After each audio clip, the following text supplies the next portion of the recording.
प्रस्तुत है जयश्री रॉय की कहानी पिंजरा। चूल्हे में थोड़ी सी आंच बचाकर उसने बाकी लकड़ियां बुझा दी थी। फिर धुआंती आंखें पोंछती हुई रसोई से निकल आई थी।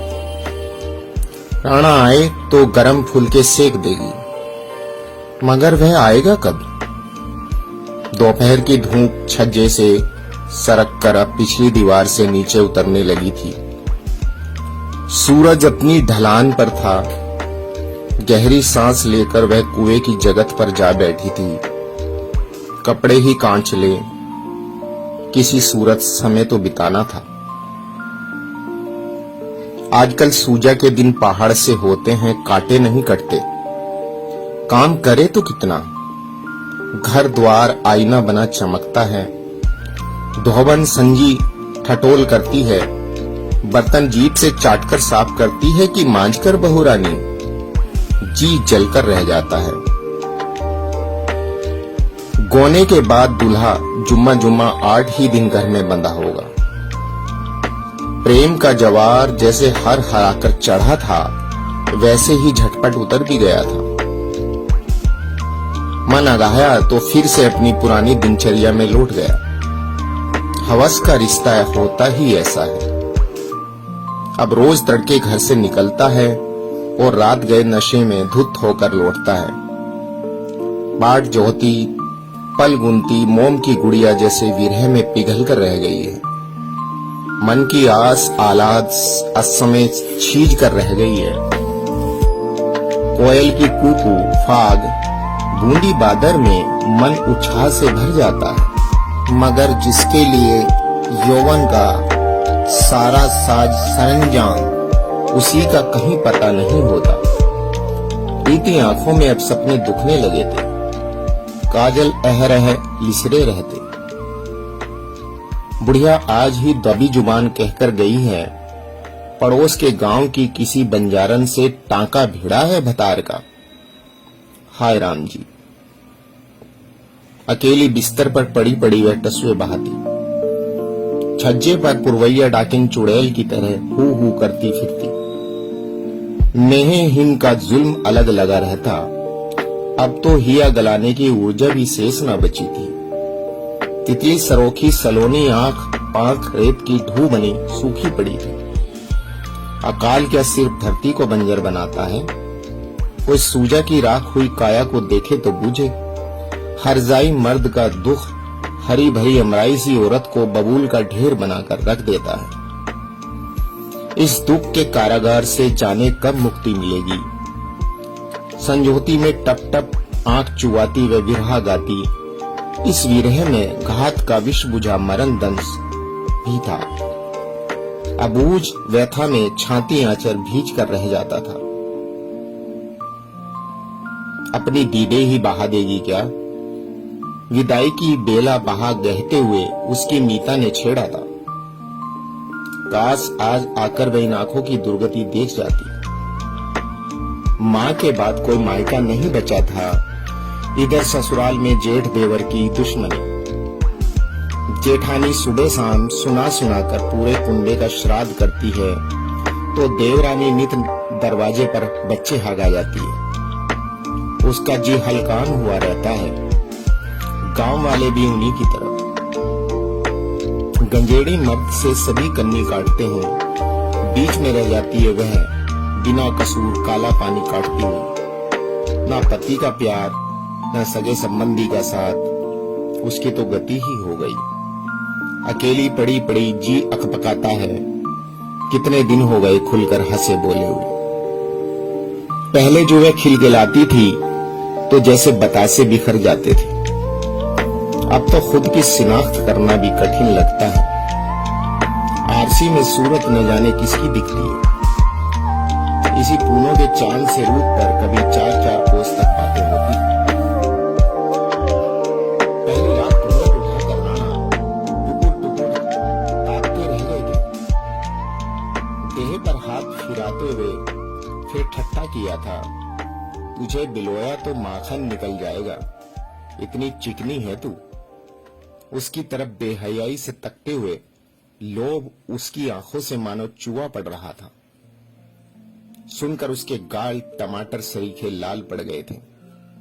पति के वे मिस्री बतासे जैसे बोल, रस पगे सुहाग के दिन, मान मनोहार, सब कुछ कितना संक्षिप्त निकला।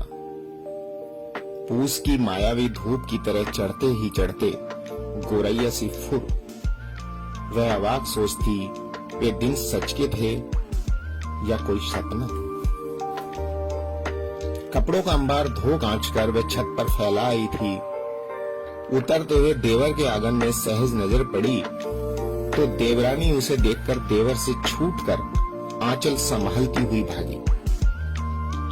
उसके जी में एकदम से होल उठा था। देवर बेशर्मी से हंसते हुए देवरानी की चोली हवा में लहरा रहा था। उसकी अपनी चोली यकायक छाती पर कस सी गई थी। सांस लेना भी जैसे दूभर हो रहा हो। धड़धड़ाती हुई सीढ़ियां उतरकर वह मटके से निकालकर 2 गिलास पानी बिना सांस लिए गटक गई थी। रात के सोने में यही बातें याद आ आकर उसका जी जलाती रहती थी। ऐसे में धूपपति बगल में खर्राटे भरता रहता था और करवटों में उसकी सुबह हो जाती थी। न जाने कितनी रातों की जगार आंखों में भरकर वह दिन भर ऊँघती रहती थी। बदन टूटता था मगर आलस्य से। बड़ी आस से वह बुढ़वा बाबा के मंदिर वाले पीपल पर मन्नत का धागा बांध आई थी। इस बरस गोद भरे तो निर्जला व्रत रखेगी। अब तो वह धागा भी उसकी उम्मीदों की तरह जर्द पड़ गया था। आज तो इसने बड़ी देर कर दी। सुबह खाली पेट निकला है। पीली पड़ती धूप की आखिरी रेशों में दालान पर धीरे धीरे लंबी होती अपनी ही छाया को वह अनमन तकती रही थी। पता नहीं कहाँ रह गया। दालान में सूखती बढ़िया सहेज कर वह भंडार में रखाई थी। डिबरी भी जलानी थी। संध्या बाती के बाद वह गुमसुम सी बैठ गई थी, आसमान में टिमटिमाते हुए तारों को तकते हुए। संध्या की गहरी नीली उदासी में मन डूबने लगा था।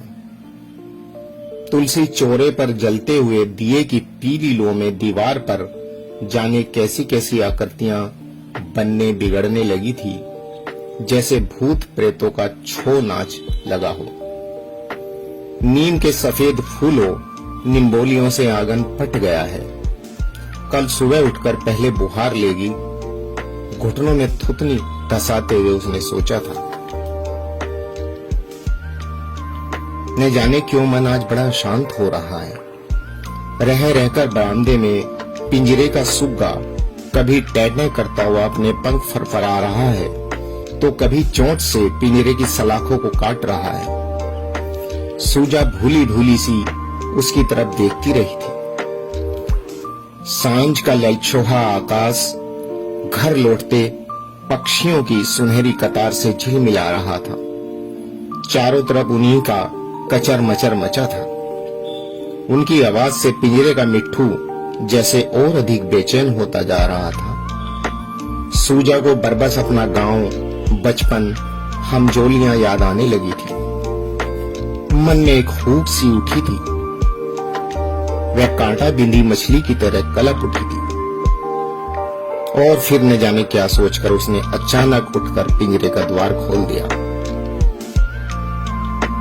नीली मटमेली सांझ की डूबती हुई रोशनी में आकाश में पंख फैलाकर क्षितिज की ओर उड़ते हुए पक्षी की सब्ज फरफराहट को वह आस भरी आंखों से तकती रही थी। मुक्ति का स्वाद कैसा होता है। घर की गहरी सांवली दीवारों में प्राय चुनी सी उसने सोचने का प्रयत्न किया था। आंखों से बहते हुए पानी का खारापन उसके होठों से होकर जैसे अंतर तक रिस आया था। नमक का यही स्वाद रात दिन उसके हाड़ मज्जे में घुला रहता है।